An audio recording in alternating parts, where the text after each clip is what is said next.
What's up, guys? We are back for another Star Wars Black Series review. We're taking a look at the online exclusive Admiral Piett figure. So you can get this guy at like Dorkside Toys, Entertainment Earth, Big Bad Toy Store, those kind of places.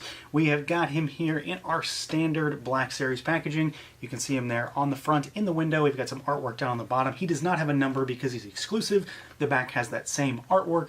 We get a bit of a write-up, and then all the legalese, all that stuff. So let's pull him out and take a look. Alright guys, here we go. Admiral Piett out of the package, and like I mentioned, you can get this guy on BigBadToyStore.com. I will put a link down below as usual, but let's get right into it. We're going to take a look at articulation first, and then we'll get down to the nitty-gritty in terms of his design. So as far as moving this guy around, he is exactly what you think he's going to be. If you've got the recent Tarkin figure, for example, it's the same kind of stuff. So the head is using that new ball peg system that we've been seeing a lot lately on Black Series, so it's not a hinged neck.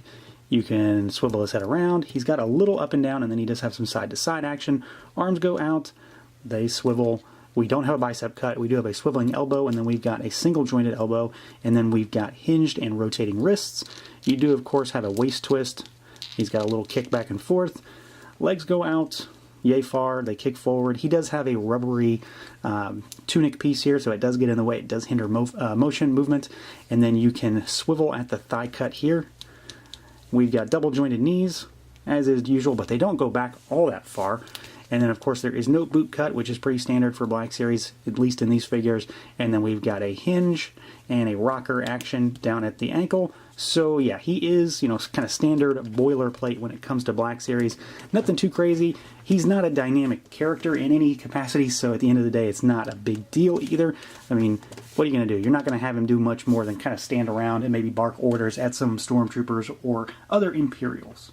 Now, in terms of the overall look and feel, this guy is pretty much what you think. He is an Imperial officer. Like I said previously, if you got the Tarkin figure, you basically know what you're getting here. He is Tarkin from the waist down. I do not believe that he shares a torso with another figure yet, unless Veer's is the same, and I don't have him to compare against, because the cylinders on their jackets are not the same. So Tarkin has two on his right, and Krennic also does not have the same matching cylinders, neither does Thrawn. Thrawn also has a different collar piece as well. So that may be unique, but beyond that, he is our standard Imperial officer, basically. We've got the kind of green-gray outfit here. We've got the glossy boots, we've got the painted belt, and then we've got his rank insignia on his chest, which is painted really nicely. And yeah, I mean, he's kind of a what you see is what you get type of character. You know what you're getting into when you buy an Imperial officer. He does come with a blaster pistol, which I believe might be unique in this line. I don't think I've seen one like this before. It's just cast in black plastic. He has no place to store it, though, and I've said time and again, that's the kind of thing that bugs me, because if he's going to have an accessory, I'd like him to be able to put it on his hip, although I don't know if that's screen accurate. I don't know if he even had a gun in the movie. I can't really think of any indication that he did. So, yeah, someone let me know if I'm wrong on that one. He does have a removable hat.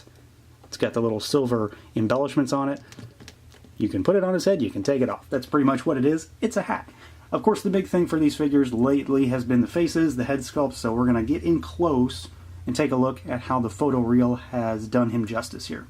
So here he is up close and personal for a better look at the head sculpt and that photoreal paint application. I think, just for me personally, I think it's okay.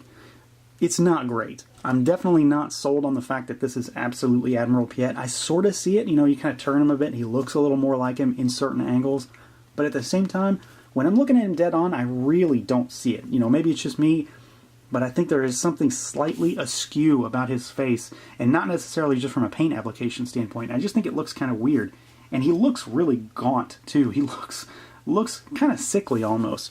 So I'm not 100% satisfied with the head sculpt on this guy. I just don't think it's as good as Tarkin, for example. I mean, that's my current gold standard for officers. It's going to be Tarkin, because that one is about as perfect as it's going to get, I think. And this one's just not at that level. I'm really looking forward to see what Veers has to offer, because he looks pretty flawless. This one just doesn't do it for me, and I really have a hard time pegging down why. I just think it's just not there. I don't think the sculpt and the paintwork is 100% there. Personally, I just don't see it. As far as the hair on them goes, it's just flat brown. There's no shading on it, so that's certainly not helping either.